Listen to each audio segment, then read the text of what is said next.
Hello and welcome to the latest instalment of the Rangers Women's Supporters Group podcast. We're interrupting our summer holidays to bring you the news that Jo Potter has left Rangers and she's moved to Crystal Palace. It's literally just broke out before we've recorded this, so thanks very much, Rangers, for finally confirming it. Alan, bit of a surprise, I think, maybe, that Jo's left after, well, she still had another year in her contract, but she's off down to England.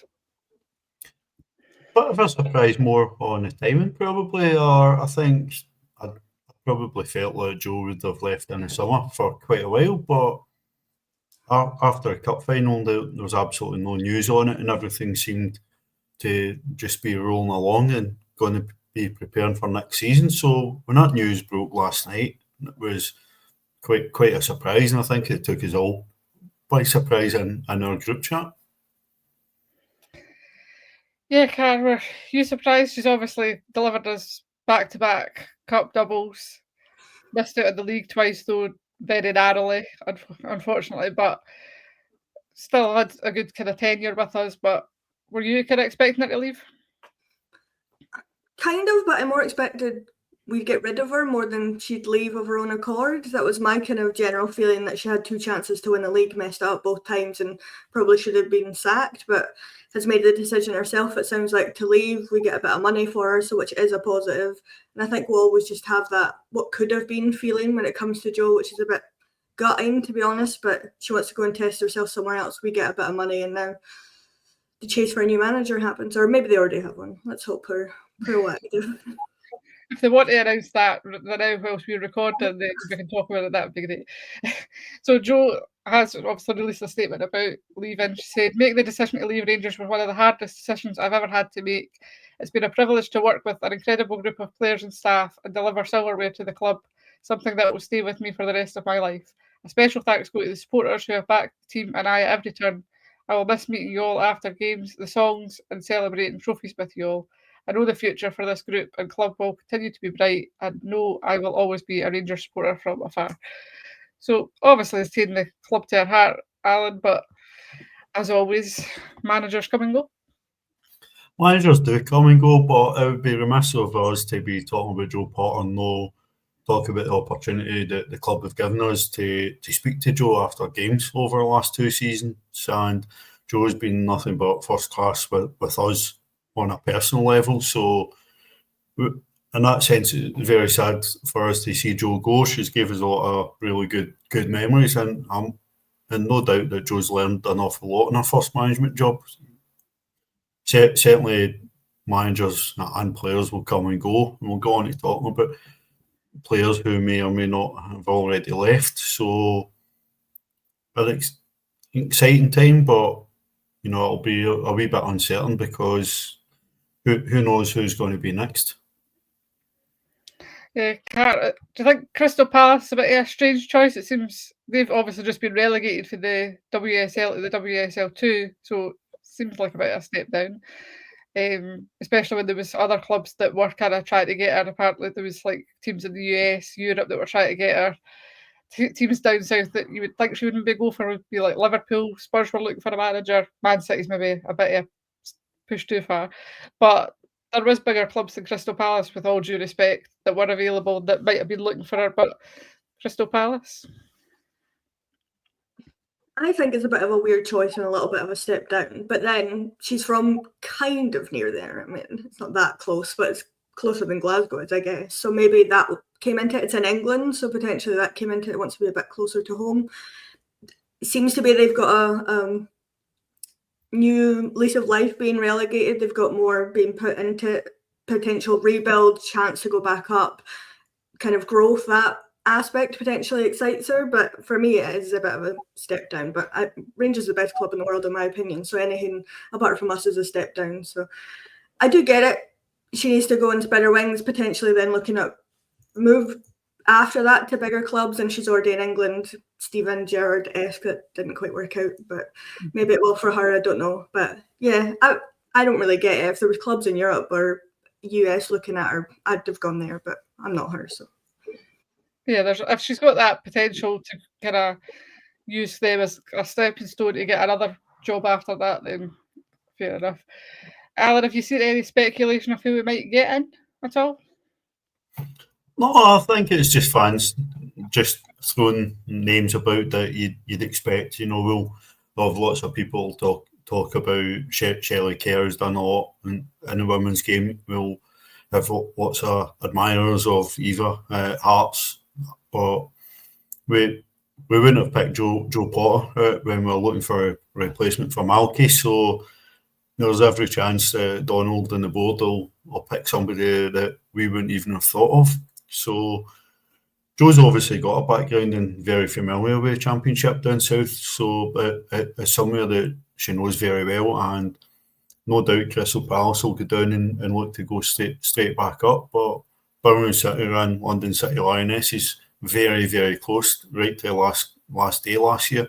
I'm not expecting Newcastle to make a real push, so she'll be going down there and she'll be more than used to a title fight that will go the distance. So simply, we wish Jo all the best, and it's now all about who's next.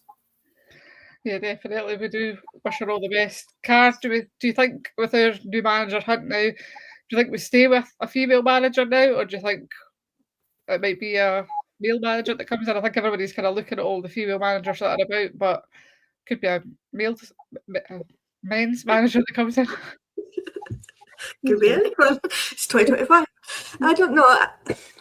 Someone with experience would be nice for me. I don't like projects. I like someone with a little bit of experience in the women's game. Ideally, would be helpful. But any kind of experience, Jo obviously did very well, and obviously we are a league that isn't as high up there as England or across Europe, but someone with a bit of experience would be good. I've seen people touting Emma Hayes, which I don't think is ever going to happen in any of our lifetimes, but it's a nice fantasy to have. But there's a few silly names getting bandied about, but no real rumours flying just yet.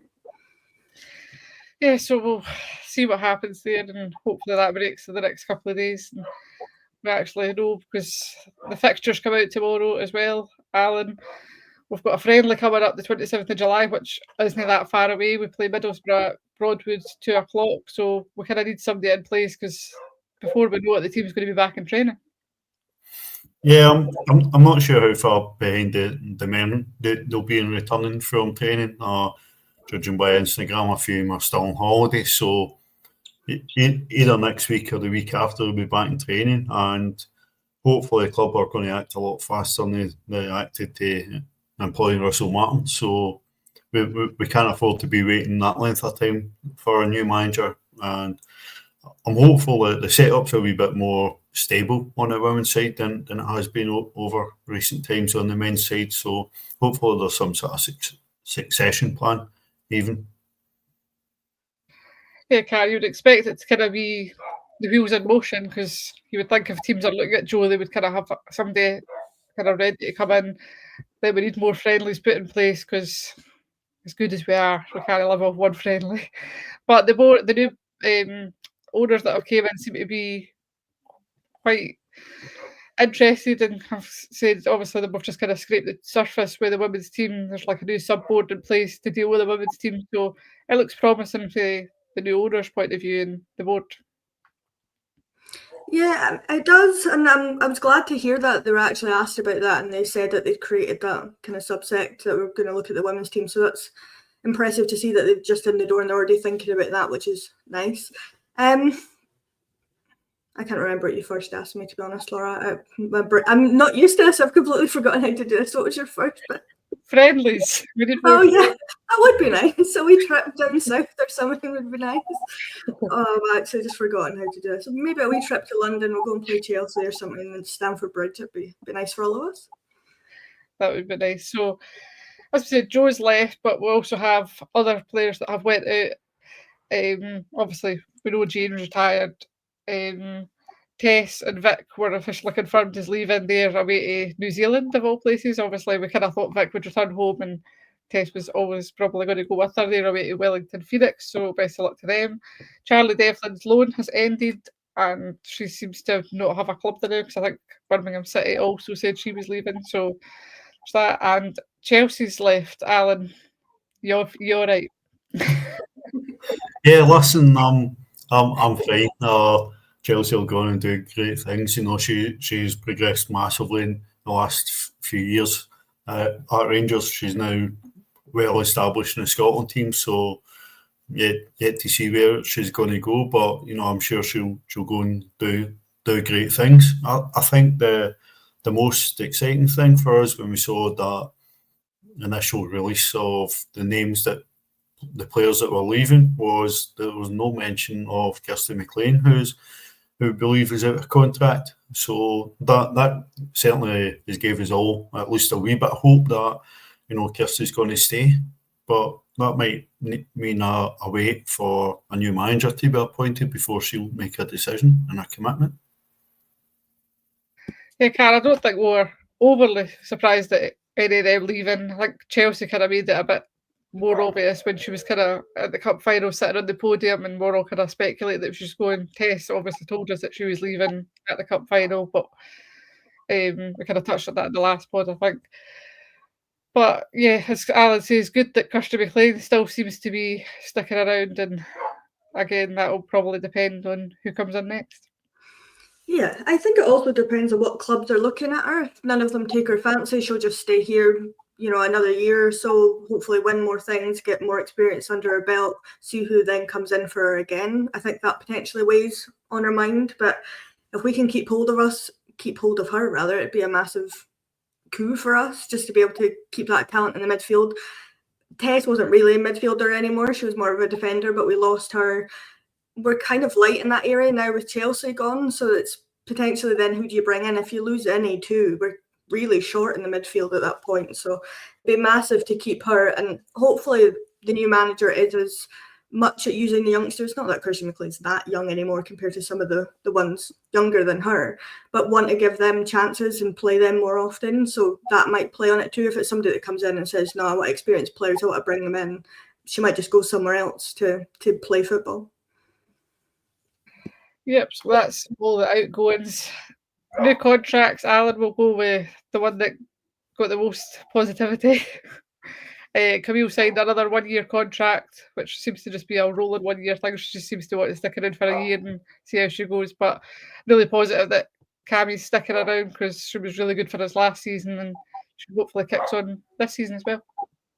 Yeah, listen, I think we were all delighted to see Cammie sign on for another year. You know, she really grew into the team and she made a big impact when she was playing. You know, she's clearly bonded really well with the group. You know, she's clearly buying into what it means to play for us. And, you know, I think there's far more to come from Camille Liffey. And hopefully we see that next season. Hopefully she gets a proper run of games and she makes a massive impact, because she's a hugely popular player, and I think if you watch her play, you can see why.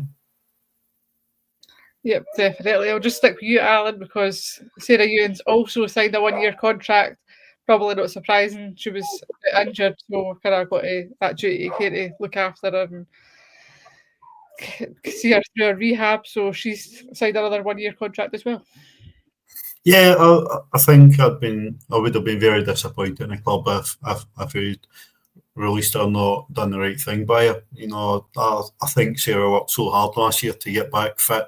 You know, she was a most prolific striker last year. She played about 20 minutes and scored 2 goals. So she averaged a goal every 10 minutes. So not even Katie Wilkinson could only dream in those numbers. But, you know, Sarah did come back for a long-term injury and she looked really fit in that game. And to then go down in training with an ACL injury a week or two later was devastating. So hopefully she can come back and offer something towards the latter end of the season. You know, I'd be very surprised if we see her back on the pitch before Christmas, but delighted that the club are doing the right thing by her. Yep, absolutely. Car, I know you've really wanted to talk about this, and if Joe hadn't left, we probably still would have done this because you've been really itching at the bit to talk about it. Jenna signed a 3 year contract. Are you all right? I'm just a bit baffled, to be honest. 3 years, really? Like, 3 years seems mental to me when the only other player that we've given a 3 year contract to is Brogan Hay. That's baffling to me, but I wouldn't have minded a year. We need a I use this term loosely, a stable goalkeeper to kind of help Thelma sit in when she finally comes back from Iceland. But 3 years is crazy to me. I don't get it. And the reaction to her signing a contract compared to Camille and Tess and Vic and that leaving is stark, and I think shows the club how most people feel about Jenna Fife, and that's all I'll say on that matter. Yeah, it's a bit mind-boggling, especially if there was the kind of Joe might be leaving to offer a player a 3-year contract when the manager's then now not sticking around, which seemed to happen with Jenna the last time. It was a 2-year contract, and then the manager bolted. So we could maybe stop offering Jenna long-term contracts. Yeah, I'm not entirely surprised that Jenna was offered a new contract when Vic was leaving. I don't think the club would have wanted to go into next season essentially with 2 new keepers, with Thelma kind of still fresh in the door. But the fact that it was 3 years was what surprised me. I thought a 2-year deal wouldn't have been the least bit surprised, just as she was offered last time. But certainly a 3-year deal did surprise me. I know the club will probably want to start staggering some of these contracts and getting some longer term contracts on the go, but I was still a wee bit surprised by that. I think we all were, to be fair.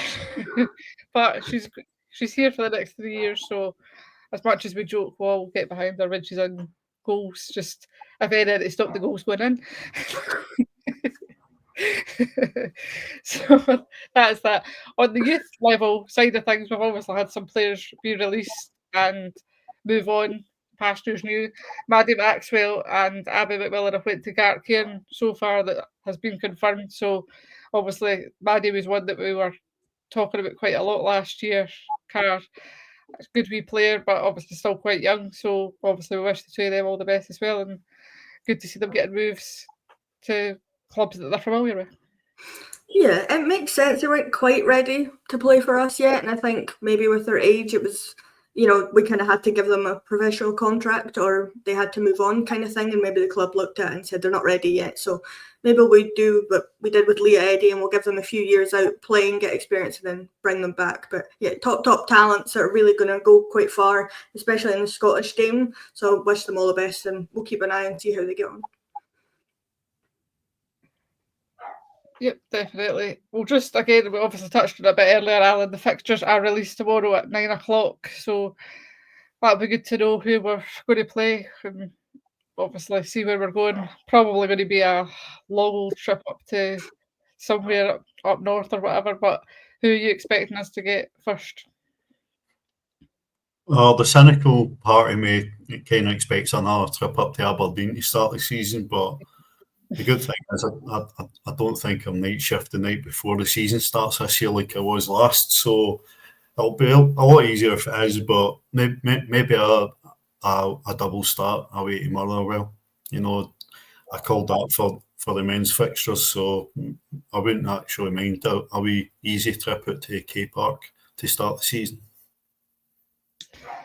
Car, what are you predicting? It's probably going to be Aberdeen, or it's going to be Hibs away, because obviously they'll be at home. So that's the cynical part of me thinks that. But a nice, easy... Well, we started easy last season, so I don't even know if that makes much difference, to be honest. So, yeah, or maybe Petersell. Maybe we'll get Partick or something. I don't know. It doesn't really matter at that point of the season. Just some fresh faces in the door and start strong, but... Yeah, it's probably going to be a road trip of some sort to somewhere, but we shall see. We'll find out tomorrow. So we will leave it there, and if there's any more or a number of breaking news that appears at all, we'll do another podcast. Otherwise, we'll get the feet up and enjoy the rest of our summer. So thank you for jumping on and talking about the latest news, Alan and Car. Thanks, Laura. Thanks, Laura. That's great, and we'll see you soon.